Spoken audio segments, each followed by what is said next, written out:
নমস্কাৰ, এই মুহূৰ্তত আহি পৰিছে ৰাতিপুৱাৰ কেইবাটাও গুৰুত্বপূৰ্ণ খবৰ। আজি হৈছে 25 এপ্ৰিল। দেশৰ কোটি কোটি কৃষকৰ একাউণ্টত চৰকাৰে 20 নম্বৰ কিস্তি একাউণ্টত 4,000 কোটি টকা সোমাই দিব। ইয়াক লৈ কেন্দ্ৰীয় চৰকাৰে নতুনকৈ জাননী প্ৰকাশ কৰিছে। কিমান তাৰিখত PM কিষাণৰ একাউণ্টত 4,000 কোটি টকা প্ৰদান কৰিব কেন্দ্ৰীয় চৰকাৰে। যিসকল গোটৰ মহিলাই এতিয়ালৈকে 10,000 কোটি টকা পোৱা নাই, সেইসকল ব্যক্তিৰ বাবে ভাল খবৰ দিলে অসমৰ মুখ্যমন্ত্ৰী ডক্টৰ হিমন্ত বিশ্ব শৰ্মাই। ৰেচন কাৰ্ড থাকিলে জনতাই পাব 5টা সুবিধা। ৰেচন কাৰ্ড থাকিলে আপোনাৰ একাউণ্টতে প্ৰত্যেক মাহতে সোমাই যাব 2,000 কোটি টকা। যদি আপোনাৰ ৰেচন কাৰ্ড আছে তেনে ক্ষেত্ৰত আপোনাৰ বাবে এটা ভাল খবৰ আহি পৰিছে। লগতে জনতাই লাভ কৰিব নতুনকৈ টয়লেট। আপুনি যদি আবেদন কৰে অতি শীঘ্ৰে আবেদন কৰি লৈ লওক। লগতে কেইবাটাও ৰাজনৈতিক খবৰৰ লগতে অৰাজনৈতিক খবৰ যুগুত কৰা হৈছে আজিৰ দিনটোত। গোটেই অসম তথা ভাৰতৰ বিভিন্ন প্ৰান্তৰ পৰা যুগুত হৈছে কেইবাটাও ডাঙৰ খবৰ। এনেবোৰ খবৰ নিতৌ পাই থাকিবলৈ চেনেলটি সাবস্ক্ৰাইব কৰি ভিডিঅ'ত এটা লাইক কৰিবলৈ নাপাহৰিব। আজিৰ আমাৰ প্ৰথম খুবেই গুৰুত্বপূৰ্ণ খবৰ হৈছে অসমবাসীৰ বাবে এটা ডাঙৰ খবৰ। প্ৰধানমন্ত্ৰী কিষাণ সন্মান আঁচনি PM কিষাণ ভাৰতীয় কৃষকৰ বাবে কেন্দ্ৰীয় চৰকাৰে আৰম্ভ কৰা অন্যতম সহায়ক আঁচনি। 2019 চনৰ পৰা আৰম্ভ হোৱা এই প্ৰকল্প আৰু ইয়াৰ জৰিয়তে প্ৰতি বছৰে লাখ লাখ কৃষকে আৰ্থিক সাহায্য লাভ কৰে। এই আঁচনিৰ অধীনত এজন কৃষকে বছৰি 6,000 কোটি টকা লাভ কৰে বা কেন্দ্ৰীয় চৰকাৰে প্ৰদান কৰে। যদি আপুনি এজন কৃষক তেন্তে কিন্তু আপুনি লাভ কৰিব এই সুবিধা। যদি আপোনাৰ খেতি মাটি আছে তেনে ক্ষেত্ৰত আপুনি নতুনকৈ কৰিব পাৰিব আবেদন।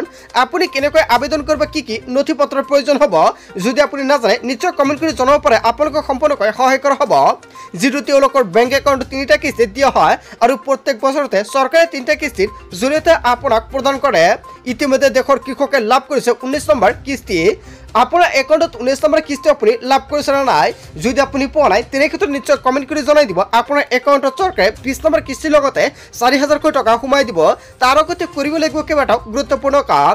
এতিয়া সকলোৱে অপেক্ষা কৰি আছে PM কিষাণৰ 20 নম্বৰ কিস্তিৰ বাবে, যিটো জুন মাহত আহিব বুলি চৰ্চা লাভ কৰিছে। হয় বন্ধু বান্ধৱীসকল, অৱশেষত কৃষকৰ বাবে এটা ভাল খবৰ আহি পৰিছে আৰু 20 নম্বৰ কিস্তি জুন মাহত আপোনাৰ একাউণ্টত পোনপটীয়াকৈ সোমাই যাব আৰু ইয়াক লৈ চলিছে চৰ্চা। আৰু কেন্দ্ৰীয় চৰকাৰে ইয়াক লৈ গুৰুত্বপূৰ্ণ সিদ্ধান্ত গ্ৰহণ কৰিছে। কিন্তু এটা সন্দেহ সৃষ্টি হৈছে। চৰকাৰে স্পষ্ট কৰি দিছে যে কৃষকে 20 সংখ্যক কিস্তি লাভ কৰিবলৈ আগতীয়াকৈ কিছু গুৰুত্বপূৰ্ণ কাম কৰিব লাগিব। আৰু প্ৰথমতে চৰকাৰে কেইবাটাও গুৰুত্বপূৰ্ণ নিয়ম বান্ধি দিছে। প্ৰথমতে কৃষি মন্ত্ৰালয়ৰ নিৰ্দেশনা অনুসৰি সকলো যোগ্য কৃষকে কৃষক ID কাৰ্ড তৈয়াৰ কৰিব লাগিব। আপুনি যদি এতিয়ালৈকে কৃষক ID কাৰ্ডটো বনোৱা নাই বা ফাৰ্মাৰ আইডিটো বনোৱা নাই, অতি শীঘ্ৰে বনাই লওক। আৰু কৃষকৰ অতি শীঘ্ৰে কৰিব লাগিব এই ID কাৰ্ড লিংক। যদি আপুনি PM কিষাণৰ লগত আপোনাৰ ফাৰ্মাৰ আইডিটো লিংক নকৰে তেনে ক্ষেত্ৰত কিন্তু PM কিষাণ আঁচনিৰ পৰা বঞ্চিত হ'ব, অন্যথা আপুনি PM কিষাণৰ কোনো ধৰণৰ টকা নাপাব। আৰু সকলোকে আহ্বান জনোৱা হৈছে এই আইডিটো বনোৱাৰ কাৰণে। আৰু এই কৃষক ID কাৰ্ড বনোৱাৰ শেষ তাৰিখ হৈছে 2025 চনৰ 30 এপ্ৰিল। মাজত মাত্ৰ কেইটাদিনমান বাকী আছে, তাৰ পিছতেই বন্ধ হৈ যাব। আৰু ইয়াৰ আগতে আপোনাৰ লিংক কৰিব লাগিব, অন্যথা PM কিষাণ 20 নম্বৰ কিস্তিৰ টকা আপোনাৰ একাউণ্টত আপুনি নাপাব। তেতিয়ালৈকে এই ID কাৰ্ডখন বনাব নোৱাৰিব আৰু 20 নম্বৰ কিস্তি আপুনি নাপাব। লগতে বহুতো কৃষকে নাজানে এই ID কাৰ্ডটো কি। কৃষকৰ ID কাৰ্ডটো হৈছে সূত্ৰই জনোৱা মতে কৃষকৰ ID কাৰ্ডখন সাধাৰণ আধাৰ কাৰ্ডৰ দৰে দেখা যায়, য'ত কৃষকৰ পৰিচয় পত্ৰৰ সৈতে জড়িত থাকে। কৃষকসকলৰ হাতত এই কাৰ্ড থাকিলে চৰকাৰী সুবিধা প্ৰদান কৰা হয়। যিকোনো চৰকাৰী সুবিধা হয় আপুনি লাভ কৰিব। আৰু চৰকাৰী কৃষি সেৱাৰ ডিজিটেল ডাটাবেছ তৈৰি কৰাৰ বাবে এইটো অতি গুৰুত্বপূৰ্ণ হয়। আৰু এই কাৰ্ডটো আপুনি কেনেকৈ বনাব প্ৰথমতে সম্পূৰ্ণকৈ জানি লওক। এই কাৰ্ডখন বনাবলৈ আপুনি ওচৰৰ কৃষি বিভাগত যাব লাগিব বা ৰাজহ বিভাগত যাওক বা জনসেৱা কেন্দ্ৰলৈ যাওক। আপুনি CSC চেণ্টাৰত গৈও বনাব পাৰিব এই কাৰ্ড। অৱশ্যই আধাৰ কাৰ্ড, মাটিৰ পট্টাৰ নথি পত্ৰ লাগিব আৰু বেংক একাউণ্টৰ সবিশেষ আৰু মোবাইল নম্বৰ লৈ যাব লাগিব। আপুনি তালৈ গ'লে তেওঁলোকে আপোনাক বনাই দিব এই কাৰ্ডখন। এই কাৰ্ডখন কেনেকুৱাকৈ বনাব নিশ্চয় সম্পূৰ্ণকৈ জানিলে। যদি আপোনালোকৰ কাৰ্ডখন বনাত কিবা অসুবিধা হয় তেনে ক্ষেত্ৰত নিশ্চয় কমেণ্ট কৰি জনাব। লগতে এইকেইখন নথি পত্ৰ কিন্তু আপোনাৰ প্ৰয়োজন হ'ব। আৰু অতি শীঘ্ৰে আপোনাৰ ফাৰ্মাৰ আইডিটো বনাই লৈ আপুনি PM কিষাণৰ লগতে লিংক কৰিব লাগিব, অন্যথা আপুনি PM কিষাণ আঁচনিৰ পৰা বঞ্চিত হ'ব। চ' বন্ধু বান্ধৱীসকল, কি কি নথি পত্ৰ লাগিলে নিশ্চয় সম্পূৰ্ণকৈ জানিলে। যদি আপোনাৰ CSC আইডিটো আছে আপুনি কেনেকুৱাকৈ আইডিটো বনাব, যদি আপুনি নাজানে নিশ্চয় কমেণ্ট কৰি জনাব। আপোনালোকক সম্পূৰ্ণকৈ সহায় কৰা হ'ব। তাৰ পিছত অসমবাসী ৰাজুক জনাইছে আমাৰ পৰৱৰ্তী খুবেই গুৰুত্বপূৰ্ণ খবৰ। লগতে ডাঙৰ খবৰ, লাখপতি বাইদেউ আঁচনিৰ ধন বিতৰণক লৈ মুখ্যমন্ত্ৰী ডক্টৰ হিমন্ত বিশ্ব শৰ্মাৰ বিশদ ঘোষণা। 15 জুলাইৰ ভিতৰতে মহিলাসকলৰ একাউণ্টত হ'ব 10,000 কোটি টকা। গোটৰ মহিলা অপেক্ষা কৰি আছে কেতিয়া হ'ব 10,000 কোটি টকা। বিহালী সমষ্টিত গোটৰ মহিলা একাউণ্টত 10,000 কোটি টকা সোমাই দিছে। এতিয়া বাকী সমষ্টিত কেতিয়া 10,000 কোটি টকা সোমাই দিব ইয়াক লৈ মহিলাসকলে অপেক্ষা কৰি আছে আৰু অৱশেষত মুখ্যমন্ত্ৰী ডক্টৰ হিমন্ত বিশ্ব শৰ্মাই পঞ্চায়ত নিৰ্বাচনৰ পূৰ্বে এটা ভাল খবৰ দিলে মহিলাসকলৰ বাবে লাখপতি বাইদেউৰ ধন বিতৰণৰ বাবে চৰকাৰে পাতিব 3খন সভা আৰু 15 জুলাইৰ ভিতৰতে চৰকাৰে 3খন সভা পাতিব আৰু 3 জুলাইৰ পূৰ্বে লাখ লাখ ভোটৰ মহিলা একাউণ্টত 10,000 কোটি টকা প্ৰদান কৰিব কিন্তু তাৰ আগতে চৰকাৰে 3খন সভা পাতিব প্ৰথমতে কোনটো সমষ্টিত সভা পাতিব আৰু এটা সমষ্টিত গৈ চৰকাৰে যিখন 3খন সভা পতাৰ কথা হৈছে আৰু প্ৰথম সভাত গৈ কোন কেইটা সমষ্টিত 10,000 কোটি টকা প্ৰদান কৰিব সভাত উপস্থিত থাকিলে জুন মাহৰ ভিতৰতে লাভ কৰিব 10,000 কোটি টকা আৰু জুলাইত কেইবাটাও গুৰুত্বপূৰ্ণ সিদ্ধান্ত গ্ৰহণ কৰা হ'ব আৰু কি সিদ্ধান্ত গ্ৰহণ কৰা হ'ব নিশ্চয় সম্পূৰ্ণকৈ জানিব পাৰিব বানপানীৰ আগতে লাভ কৰিব মহিলাসকলৰ একাউণ্টত 10,000 কোটি টকা জুন মাহৰ ভিতৰত লাভ কৰিব 10,000 কোটি টকা মোবাইল কিনিব চৰকাৰে দিব নতুন মোবাইল ফোন আৰু অসমৰ মুখ্যমন্ত্ৰী ডক্টৰ হিমন্ত বিশ্ব শৰ্মাই গোটৰ মহিলা একাউণ্টত আকৌ প্ৰদান কৰিব মোবাইল কিনিবলৈ টকা যদি আপুনি ভাবিছে মোবাইল কিনিব তেনে ক্ষেত্ৰত আপোনাক কিনিব নালাগে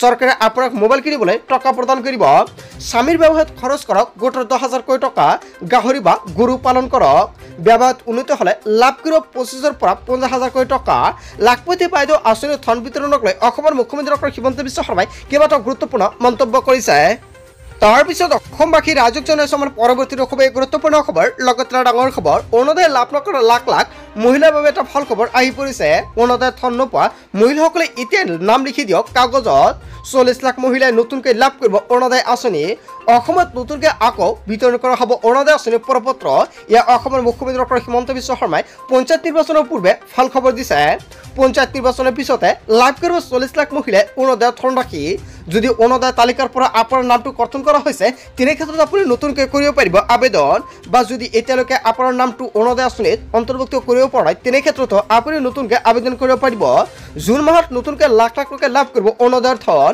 যদি আপুনি আবেদন কৰে তেনে ক্ষেত্ৰত জুন মাহত আপোনাৰ একাউণ্টৰ টকাটো প্ৰদান কৰিব গাঁৱে গাঁৱে গৈ কৰা হ'ব অভিযান সকলোৱে লাভ কৰিব অৰুণোদয় আঁচনিৰ সুবিধা বিধৱা বিয়া নোহোৱা ছোৱালী সকলোৱে লাভ কৰিব অৰুণোদয় নতুনকৈ অৰুণোদয়ৰ বাবে হৈ আছে ফৰ্ম ফিলআপৰ কাম কাজ যদি আপুনি এতিয়ালৈকে ফৰ্ম ফিলআপ কৰা নাই অতি শীঘ্ৰে ফৰ্ম ফিলআপ কৰি লৈ লওক গাঁৱে গাঁৱে যাব পঞ্চায়তৰ লগ পঞ্চায়ত নিৰ্বাচনৰ পিছতে সকলোৱে লাভ কৰিব অৰুণোদয় আঁচনি অৰুণোদয় লাভ নকৰা লাখ লাখ লোকৰ বাবে অসমৰ মুখ্যমন্ত্ৰী ডক্টৰ হিমন্ত বিশ্ব শৰ্মাই কেইবাটাও ডাঙৰ মন্তব্য কৰিছে যদি আপোনাৰ গাঁৱত এতিয়ালৈকে অৰুণোদয় আঁচনিৰ ফৰ্ম ফিলআপ হোৱা নাই তেনে ক্ষেত্ৰত নিশ্চয় কমেণ্ট কৰি জনাই দিব লগতে আপোনাৰ কোনটো গাঁও সেয়াও আপুনি জনাবলৈ নাপাহৰিব আৰু কিছুমান জিলাত বা অঞ্চলত এতিয়ালৈকে অৰুণোদয় আঁচনিৰ প্ৰপত্ৰটো বিতৰণ কৰা নাই কিন্তু পঞ্চায়ত নিৰ্বাচনৰ পিছতে আপুনি লাভ কৰিব এই প্ৰপত্ৰ আৰু পঞ্চায়ত নিৰ্বাচনৰ পিছতে যদি আপুনি প্ৰপত্ৰটো লাভ কৰে তেনে ক্ষেত্ৰত আপুনি জমা দিলে জুন মাহৰ ভিতৰতে আপোনাৰ একাউণ্টত টকাটো প্ৰদান কৰিবলৈ আৰম্ভ কৰিব ইয়াৰ মুখ্যমন্ত্ৰী ডক্টৰ হিমন্ত বিশ্ব শৰ্মাই প্ৰতিশ্ৰুতি প্ৰদান কৰিছে জনতাৰ বাবে তাৰপিছত অসমবাসী ৰাজক জনাইছে আমাৰ পৰৱৰ্তী খুবেই গুৰুত্বপূৰ্ণ খবৰ লগতে ডাঙৰ খবৰ